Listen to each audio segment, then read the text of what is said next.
بسم الله الرحمن الرحيم.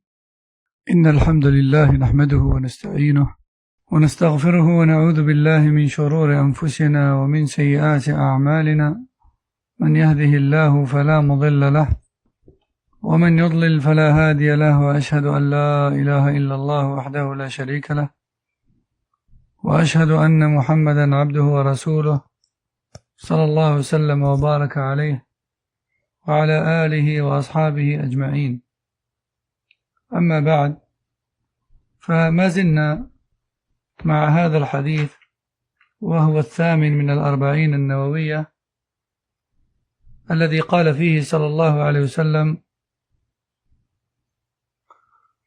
أمرت أن أقاتل الناس حتى يشهدوا أن لا إله إلا الله وأن محمد رسول الله ويقيموا الصلاة ويؤتوا الزكاة، فإذا فعلوا ذلك عصموا مني دماءهم وأموالهم إلا بحق الإسلام وحسابهم على الله تعالى. رواه البخاري ومسلم. وكنا قد أخذنا معنى قوله أمرت ومعنى القتال والفرق بين القتال والقتل، وأخذنا معنى الشهادة ومعنى لا إله إلا الله، ووصلنا إلى شهادة أن محمد رسول الله sallallahu alayhi wa ala alihi wa sallam. Donc nous sommes toujours au hadith numéro 8 de la quarantaine de Nawawi, rahimahullah, qui est le hadith d'Ibn Umar, qu'Allah l'agrée, dans lequel il rapporte que le messager d'Allah alayhi salam a dit: il m'a été ordonné de lutter jusqu'à ce que les gens attestent que nul ne mérite d'être adoré sauf Allah et que Mohammed est son messager, et qu'ils accomplissent la prière et s'acquittent de la zakat. Et si les gens font cela, alors ils préserveront de moi leur sang et leurs biens, si ce n'est pour une raison justifiée en islam, et leur jugement final revient à Allah, le Très-Haut. Rapporté par al-Bukhari et Muslim. Bien sûr, dans le cours de la semaine dernière, on a déjà vu ce que voulait dire « il m'a été ordonné », tout comme on a vu le sens de la lutte et la différence entre la lutte et la tuerie, et on a vu aussi le sens de l'attestation, ainsi que le sens de la ilaha illallah. Et nous sommes arrivés aujourd'hui à l'attestation de Muhammadur Rasulullah. قال المؤلف رحمه الله تعالى: قال الشارح: قوله صلى الله عليه وسلم وأن محمد رسول الله، محمد هو محمد بن عبد الله، وأبرز اسمه ولم يقل وأني رسول الله، وذلك للتفخيم والتعظيم. ورسول الله صلى الله عليه وسلم يعني مرسله. Donc, Mohammed est le messager d'Allah. Il vise par là Mohammed ibn Abdullah. Il vise par là Mohammed ibn Abdullah ibn Abdul Muttalib ibn Hashim al-Qurashi, puis al-Madani, sallallahu alayhi wa sallam. Et remarquez qu'ici, il n'a pas dit « et que je suis le messager d'Allah ». Plutôt, il a cité son prénom. Et il a dit « et que Mohammed est le messager d'Allah », comme s'il parlait d'autrui. Comme s'il parlait d'autrui. Et ce, bien sûr, afin de montrer son importance en tant que messager. Et que lui-même en atteste.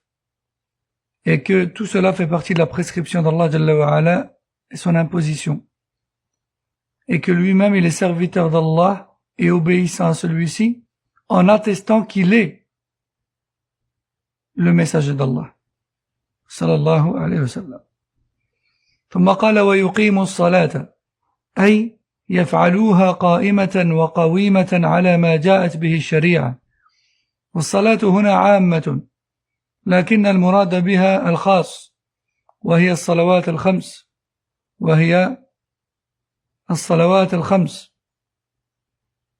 ولهذا لو تركوا النوافل فلا يقاتلون.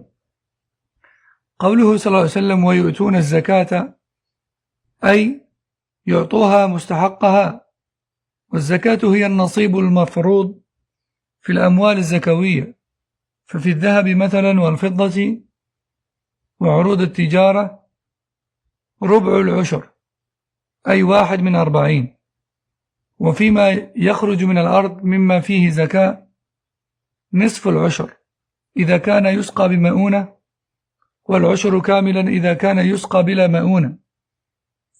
وفي الماشية كما هو في السنة، قال عليه الصلاة والسلام نعم. Donc ensuite le prophète sallallahu alayhi wa sallam a dit, après l'attestation, et qu'ils accomplissent la salat, et qu'ils accomplissent la prière, c'est-à-dire qu'ils l'accomplissent correctement comme prescrit dans la dernière législation d'Allah subhanahu wa ta'ala, qui est celle transmise par Mohammed sallallahu alayhi wa sallam. Et bien que la prière a un sens général qui est l'imploration et l'invocation, ici, ce qui est visé, c'est la prière dans son sens particulier, tel que rapporté dans la dernière législation, à savoir les 5 prières quotidiennes. Ce qui est visé par la prière dans ce hadith, ce sont les 5 prières quotidiennes. Parce que rappelez-vous du début du hadith, il m'a été ordonné de lutter jusqu'à ce qu'il ait dit, et qu'ils accomplissent la salat. Or, il n'y a pas d'obligation à accomplir les prières surérogatoires, et nul ne mérite quelconque lutte de la part du gouverneur musulman parce qu'il ne prie pas ou n'accomplit pas les prières surrogatoires.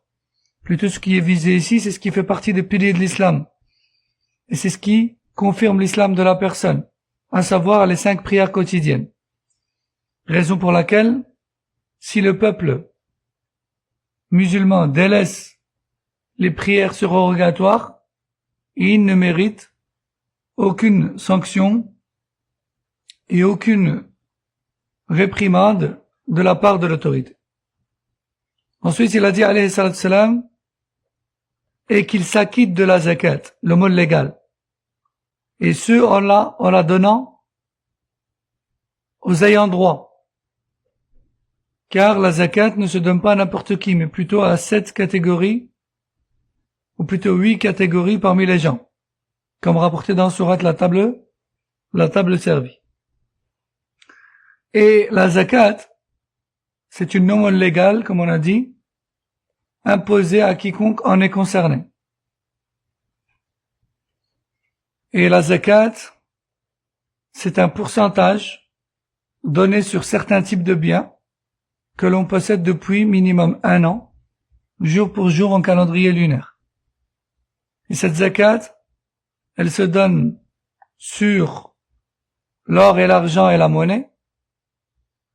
Elle se donne sur la récolte de la terre. Elle se donne sur la marchandise en la possession du commerçant. Et enfin, elle se donne sur le bétail et l'élevage. Et à chaque fois que ces 4 types de biens atteignent une certaine quantité, eh bien, il est prescrit pour leur propriétaire de donner 1 fois par an un certain pourcentage aux personnes qui en auraient besoin et qui sont strictement sélectionnées dans le Coran. Par exemple, le pourcentage donné sur l'or et l'argent ainsi que la monnaie est de 2,5%. 2,5%, c'est-à-dire que la somme totale ayant dormi pendant une année complète se divise par 40 afin d'obtenir la somme de la zakat. Le pourcentage, par exemple, de la récolte va dépendre de l'irrigation. si les champs sont irrigués naturellement, c'est-à-dire par les pluies et les cours d'eau aux abords, c'est-à-dire sans aucune main humaine, s'ils sont irrigués naturellement, sans effort et sans frais, alors c'est 10% de la récolte qui se donne en zakat. Et si ces champs et ces récoltes sont irrigués par l'homme, alors c'est 5% que l'on donne en zakat. 5% de la récolte. Et il en va de même pour le reste des biens, bien sûr, comme le bétail, etc. Al-Muhim, ça c'était un petit bref pour expliquer ce qu'est la zakat en islam. Ensuite, il a dit, alayhi salatu wassalam, فإذا فعلوا ذلك أي شهدوا أن لا إله إلا الله وأن محمد رسول الله وأقاموا الصلاة وآتوا الزكاة عصموا أي منعوا مني دماءهم وأموالهم أي فلا يحل أن أقاتلهم وأستبيح دماءهم ولا أن أغنم أموالهم لأنهم دخلوا في الإسلام قال إلا بحق الإسلام وهذا استثناء لكنه استثناء عام يعني إلا أن تباح دماؤهم وأموالهم بحق الإسلام مثل الزنا للثيب والقصاص وما أشبه ذلك يعني إلا بحق يوجبه الإسلام وحسابهم على الله تعالى أي محاسبتهم على الأعمال على الله تعالى أما النبي صلى الله عليه وسلم فليس عليه إلا البلاغ فهذا الحديث أصل وقاعدة في جواز مقاتلة الناس وأنه لا يجوز مقاتلتهم إلا بهذا السبب. Donc ensuite le prophète sallallahu alayhi wa sallam dit, si les gens accomplissent toutes ces prescriptions précitées, alors ils préserveront du dirigeant musulman légal et officiel leur sang et leurs biens, sauf pour une raison justifiée en islam. Et leur jugement final revient à Allah le Très-Haut. Naam. Et lorsque le prophète sallallahu alayhi wa sallam dit « Ils auront donc préservé de moi leur sang et leurs biens », c'est-à-dire qu'il n'est permis de lutter contre qui que ce soit au risque de faire couler son sang et de ce fait d'hériter de ses biens après lui, que pour une raison justifiée en islam. Que cela soit pour défendre la cause de l'islam de la part d'un gouverneur ou d'un dirigeant musulman avec son armée, ou que cela soit de la part d'un dirigeant musulman au sein de son pays, où il régit les choses avec les lois d'Allah subhanahu wa ta'ala. Comme par exemple la sentence de l'adultère, ou du vol, ou du meurtre, ce genre de choses. Alors certains pourraient nous dire, ouais mais, le discours habituel et répété, c'est de la barbarie, comment est-ce qu'on peut faire subir des sentences pénales physiques juste pour avoir commis l'adultère, ou pour avoir volé, ou pour avoir commis le crime. Premièrement, ça c'est la loi d'Allah Azza wa Jal, révélée dans tous les livres célestes. Et cette loi fait partie des plus anciennes lois sur terre. Pourquoi? Car elle vient d'Allah Jalla wa Ala. Et cette loi, elle existe dans tous les livres précédents, y compris dans la Bible hébraïque, qui est suivie actuellement par les Juifs et les chrétiens. Alors si l'islam est une religion de barbarie et sa charia est une législation de sauvage, comme certains osent dire, alors qu'ils tentent de dire la même chose des autres religions dont les livres dictent exactement les mêmes règles et les mêmes lois. Ça, c'est autre chose. Donc on n'est pas là pour faire de la politique, bien sûr, mais on est là pour parler religion. Et si on veut parler religion, alors il faut être honnête et il faut tout dire. Taïb. Ensuite, le prophète sallam dit wa hisabuhum ala Allah ta'ala. Et le jugement final de ces personnes revient à Allah. Pourquoi il dit ça? Car il se peut que la personne prononce la shahada et prie, etc. juste pour passer en tant que musulmane, mais qu'en réalité elle n'y croit pas dans son cœur. Eh bien nous, en tant que créatures ne connaissant pas l'invisible, qui est une chose propre à Allah, on la considère comme musulmane. Et son jugement final, de toute manière, il reviendra à son créateur, qui est Allah subhanahu wa ta'ala. Donc il n'y a pas de souci, finalement. Ce hadith, même le prophète sallallahu alayhi wa sallam lui-même ne juge pas les personnes, il ne fait que transmettre. Et ce hadith fait partie des textes fondamentaux de la religion. Et ce hadith est un texte religieux parmi tant d'autres qui prouve qu'il est tout à fait légiféré en religion de lutter.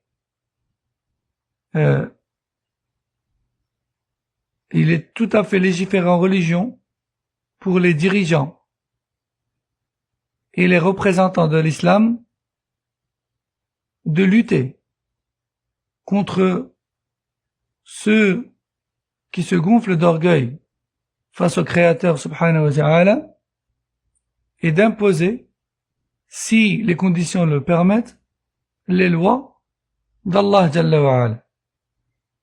Cependant, cela ne veut pas dire que les choses doivent être faites n'importe comment. Plutôt cette lutte, eh bien, elle doit être justifiée et accomplie dans les règles.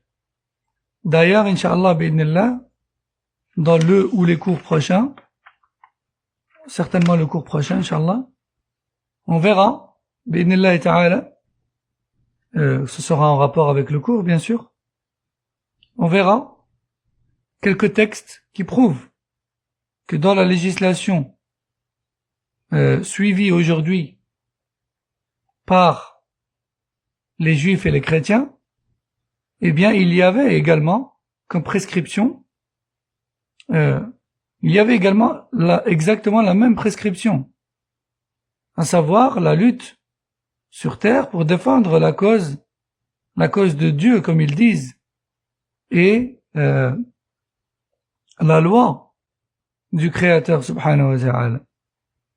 Et vous allez voir qu'on va voir des textes qu'ils vont vous sembler, ou qu'ils vont sembler à certaines personnes comme étant bien plus choquants et bien plus frappants que les versets, que ce genre de versets de hadith que l'on est en train de voir. Vous allez voir que c'est pas chose nouvelle et qu'il est trop facile aujourd'hui pour les ennemis de l'islam de l'afficher comme religion barbare, etc., tout en dissimulant ce qui est dans leurs livres. Ça, c'est trop facile. Alors il faudrait mettre au grand jour la similitude entre les deux, du moins ce qui en reste, puisque on sait que les livres précédents ont été fortement falsifiés. Mais lorsqu'on trouve des passages similaires, tout en sachant que le Coran n'a pas subi de falsification, alors on sait qu'il y a une forte probabilité de coïncidence. Toujours est-il que mon but n'est pas, à travers cela, de prouver la véracité de l'islam, car on en est convaincu, mais c'est surtout de défendre l'islam et de répliquer aux ennemis de l'islam avec leurs propres textes suivis aujourd'hui. Naam, tel est le but. طيب, on continue. قال الشيخ العثيمين رحمه الله من فوائد هذا الحديث أولا أن النبي صلى الله عليه وسلم عبد مأمور يوجه إليه الأمر كما يوجه إلى غيره لقوله أمرت ثانيا يؤخذ من هذا الحديث جواز إبهام المعلوم إذا كان المخاطب أو إذا كان المخاطب يعلمه لقوله أمرت فأبهم الآمر لأن المخاطب يعلم ذلك. Donc, voyons maintenant les leçons tirées de ce hadith. Premièrement, on tire de ce hadith que le prophète sallallahu alayhi wa sallam est un serviteur soumis à Allah et à ses ordres comme n'importe qui d'autre parmi les créatures, puisqu'il dit lui-même « Umirtu » il m'a été ordonné. Deuxièmement, on tire de ce hadith qu'il est tout à fait permis de dissimuler volontairement le sujet dans une phrase verbale lorsque l'auditeur ou bien l'interpellé sait de qui on parle. Comme dans ce hadith, il m'a été ordonné de. On sait tous qui est-ce qui lui a ordonné, c'est Allah Jalla wa Ala. ثالثا وجوب مقاتلة الناس حتى يقوموا بهذه الأعمال. فإذا قال قائل لماذا لا يكون الأمر للاستحباب؟ والجواب أنه لا يكون للاستحباب لأن هذا فيه استباحة محرم، واستباحة المحرم لا تكون إلا لإقامة واجب.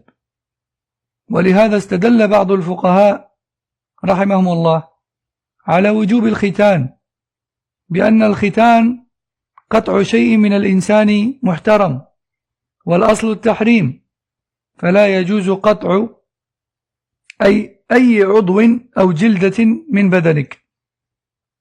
فلما استبيح هذا القطع دل على وجوب الختان، إذ لا يستباح المحرم إلا لأداء واجب. وعلى هذا فنقول الأمر هنا للوجوب. Troisièmement, on tire de ce hadith qu'il est obligatoire en religion de lutter pour la cause d'Allah subhanahu wa ta'ala jusqu'à ce que ses prescriptions et ses commandements soient respectés. Et si une personne nous dit, ouais mais, qui nous dit que c'est une obligation et pas juste une recommandation? Réponse, il n'est pas possible que ce genre de texte fasse allusion à une recommandation. Ça ne peut être qu'une obligation. Pourquoi? Car dans cette lutte, il y a risque d'écoulement de sang et de mort. Or, ceci est interdit à la base. Mais lorsqu'Allah l'autorise dans un certain contexte, c'est uniquement pour mettre en application une obligation en parallèle. Prenons un exemple qui se rapproche de celui-là. Vous savez qu'en islam, le corps humain est une amana, c'est un dépôt qu'Allah nous a donné, duquel on doit prendre soin et duquel on ne peut pas faire ce qu'on veut. De ce fait, il est interdit par exemple en islam de s'amputer un membre ou de couper un bout de peau ou quoi que ce soit dans le corps, de changer quoi que ce soit dans le corps sans une autorisation de la part de son créateur au préalable. Or, il nous a été légiféré par exemple de se circoncire. Alors la question s'est posée entre les savants de l'islam, est-ce que la circoncision est obligatoire ou juste recommandée? Je précise bien sûr que les savants ont divergé sur la question. Mais un groupe de savants a dit que la circoncision est obligatoire. Pourquoi? Car à la base il est interdit de toucher au corps humain et de le transformer et d'en couper quoi que ce soit, car il est sacré. Et le fait qu'Allah ait prescrit de couper le prépuce et donc de se circoncire, ne peut être, cette exception faite ne peut être que pour une obligation en parallèle, à savoir la circoncision. Donc ça c'est leur preuve à ces savants-là qui sont d'avis que la circoncision est obligatoire. نعم. رابعا فريضة الجهاد قد يكون فرض كفاية وقد يكون فرض عين، ولا يمكن أن يكون فرض عين على جميع الناس، لقوله تعالى وما كان المؤمنون لينفروا كافة فلولا نفر من كل فرقة منهم طائفة ليتفقهوا في الدين وَلِيُنذِرُوا قَوْمَهُمْ إِذَا رَجَعُوا إِلَيْهِمْ لَعَلَّهُمْ يَحْذَرُونَ. Quatrièmement, on tire de ce hadith l'obligation en religion de lutter dans le sentier de notre Créateur subhanahu wa ta'ala. Et cette obligation de lutter pour la cause d'Allah, elle peut être généralisée et concerner la majorité des musulmans et des croyants qui peuvent être dans certains cas dans l'obligation de rejoindre les rangs de l'armée musulmane et officielle, tout comme elle peut concerner une partie de la communauté seulement, en fonction des situations et des contextes. Mais, même dans le cas où la lutte dans le sentier d'Allah devient une obligation qui incombe à la majorité de la communauté, cela épargnera toujours une minorité d'entre elles. Pourquoi?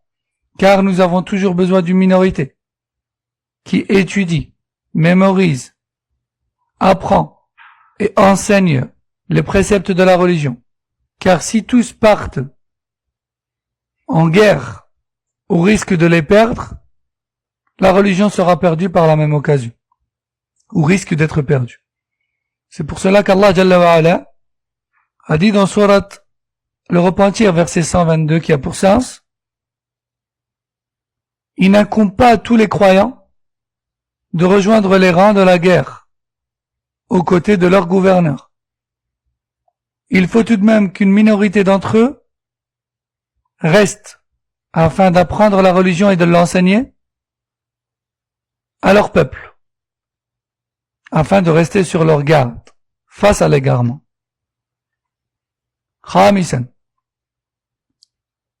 وجوب شهادة أن لا إله إلا الله بالقلب واللسان، فإن أبداها بلسانه ولا ندري عما في قلبه أخذنا بظاهره ووكلنا سريرته إلى الله عز وجل، ووجب الكف عنه حتى يتبين منه ما يخالف ذلك، ولا يجوز أن نتهمه ونقول هذا الرجل قالها كاذبا أو خوفا من قتل أو أسر، لأننا لا ننقب عن قلوب الناس. Cinquièmement, on tire de ce hadith qu'il est obligatoire en religion d'attester verbalement de l'unicité d'Allah et de son droit exclusif à l'adoration.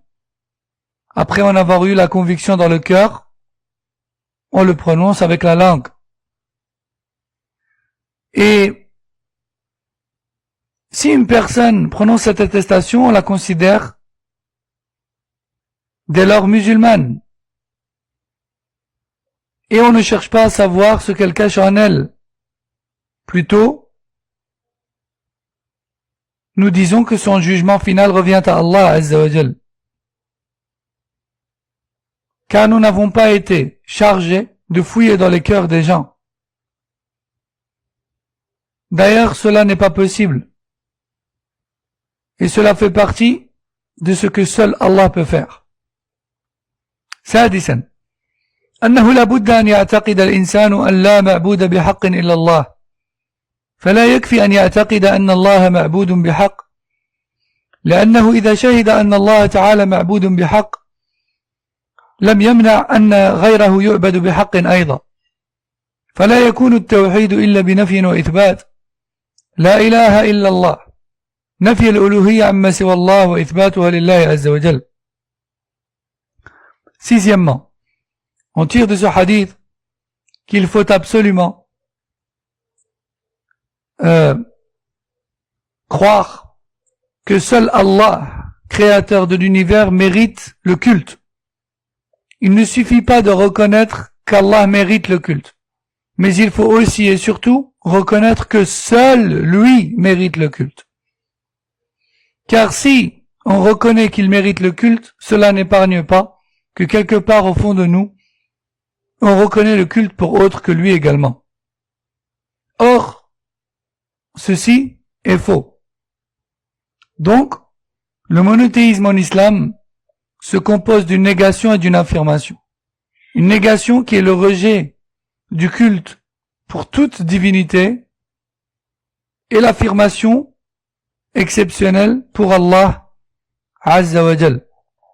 سابعا أن المقاتلة لا ترتفع إلا بشهادة أن محمد رسول الله صلى الله عليه وسلم. وأما الدخول في الإسلام فيكون بشهادة أن لا إله إلا الله. لكن لو شهدت طائفة أن لا إله إلا الله وأبت أن تشهد أن محمد رسول الله صلى الله عليه وسلم فإنها تقاتل. وشهادة أن محمد رسول الله صلى الله عليه وسلم تستلزم تجريد المتابعة له وأن لا يتبع من سواه وتصديقه فيما أخبر واجتناب ما عنه نهى وزجر وأن لا يعبد الله إلا بما شرع. Septièmement, on tire de ce hadith qu'à partir du moment où l'on prononce la ilaha illallah, on entre en islam. Cependant, on mérite de la part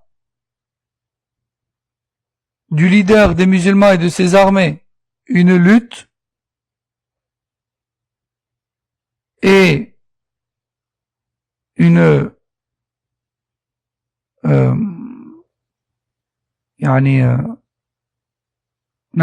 lutte jusqu'à ce que l'on atteste également que Mohammed est le messager d'Allah sallallahu alayhi wa sallam. Certes, effectivement, on entre en islam par la simple attestation que nul ne mérite d'être adoré sauf Allah. Mais cela reste tout de même incomplet jusqu'à ce que l'on atteste que Mohammed est le dernier de ses prophètes et messagers alayhi salatu wassalam. ثامنا وجوب إقامة الصلاة لأنه إذا لم يقمها فإنه لا يمتنع قتاله بل قد قال الفقهاء رحمهم الله يقاتل أهل بلد تركوا الأذان والإقامة وإن صلوا لأن الأذان والإقامة من شعائر الدين الظاهرة فإذا قال قوم نحن لا نؤذن ولا نقيم ولكن نصلي وجب أن يقاتلوا واستدلوا بأن النبي صلى الله عليه وسلم كان إذا غزا قوما أمسك حتى يطلع الفجر فإن سمع أذانا كف عن قتالهم وإلا قاتلهم كما جاء عند مسلم من حديث أنس بن مالك رضي الله عنه. كذلك قال الفقهاء يقاتل أهل بلد تركوا صلاة العيد وإن لم تكن فرضا على الأعيان كفريضة الصلوات الخمس. قالوا لأن صلاة العيد من شعائر الإسلام الظاهرة فيقاتل أهل البلد إذا تركوا صلاتي العيدين. Huitièmement, on tire de ce hadith l'obligation d'accomplir la salat. Car si un peuple n'accomplit pas la salat, alors il mérite de la part du dirigeant des musulmans et son armée la lutte également, jusqu'à ce qu'il l'accomplisse. Plutôt même les jurisconsultes de l'islam, qu'Allah leur fasse miséricorde, vont jusqu'à dire qu'un leader musulman et son armée qui a du poids et de la dominance sur terre peut lutter contre un peuple qui délaisse l'adhan et l'iqama même s'il prie. Pourquoi? Car l'adhan et l'iqama font partie des rites de l'islam apparents qui doivent absolument être maintenus. Même si un peuple dit « nous on prie mais on fait pas l'adhan et l'iqama », alors il mérite une lutte dans ce sens. Et la preuve de ces savants,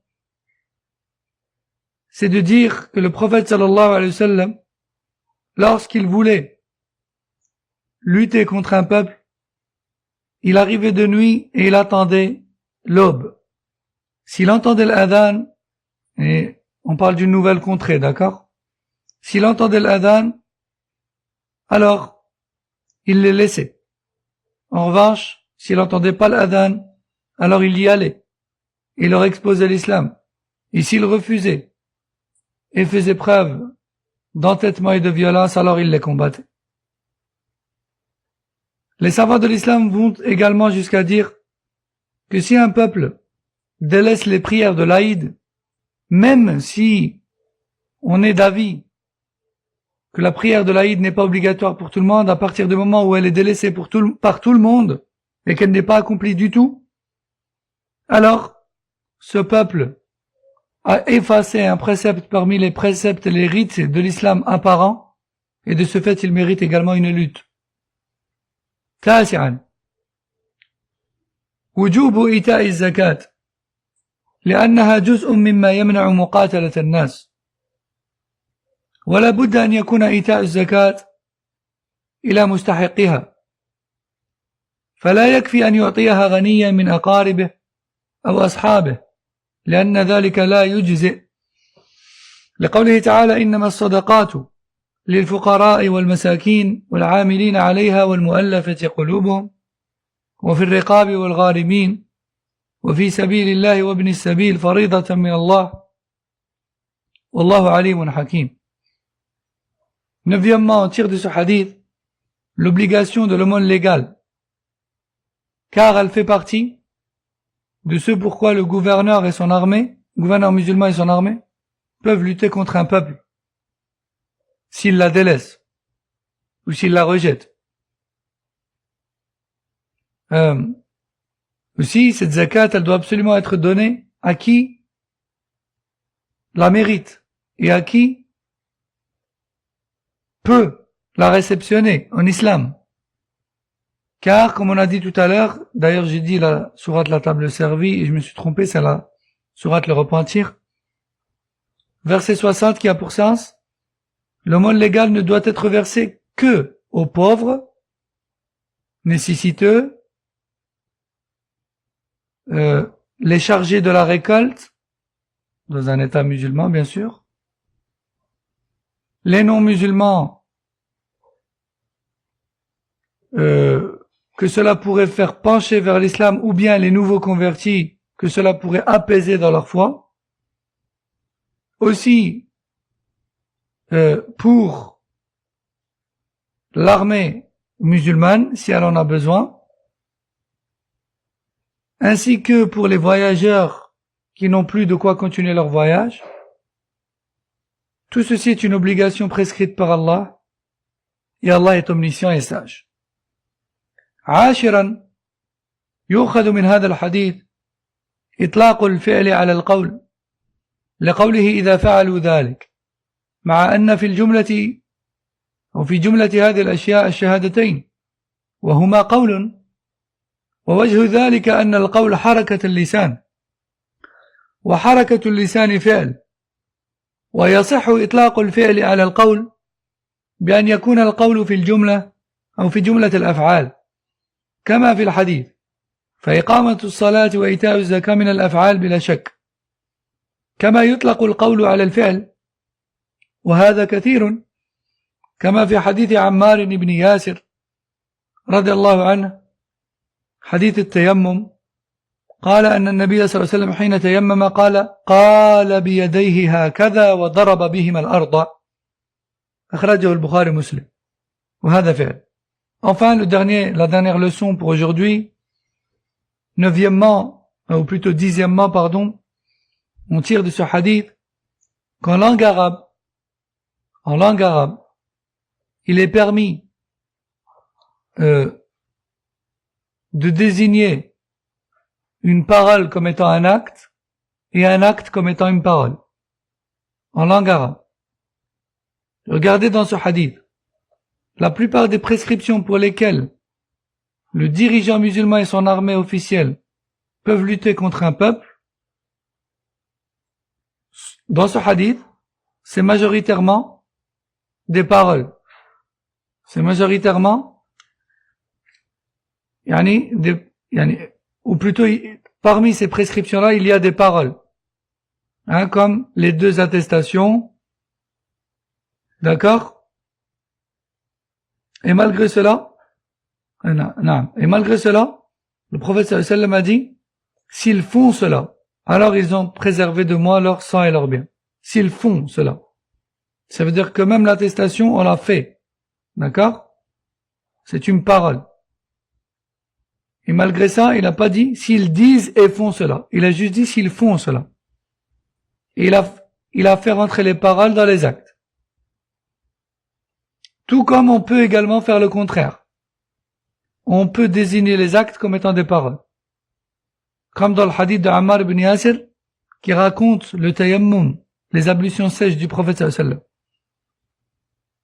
Lorsqu'il a voulu dire que le prophète sallallahu alayhi wa sallam a frappé avec ses mains au sol avant d'essuyer ses mains jusqu'au poignet et son visage, en arabe, textuellement, si on traduit textuellement, il a dit,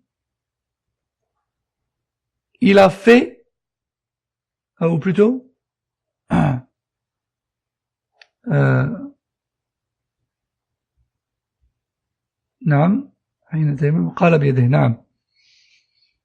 a dit, si on traduit textuellement, ça donne, le prophète sallallahu alayhi wa sallam a dit avec ses mains comme ceci, en frappant le sol.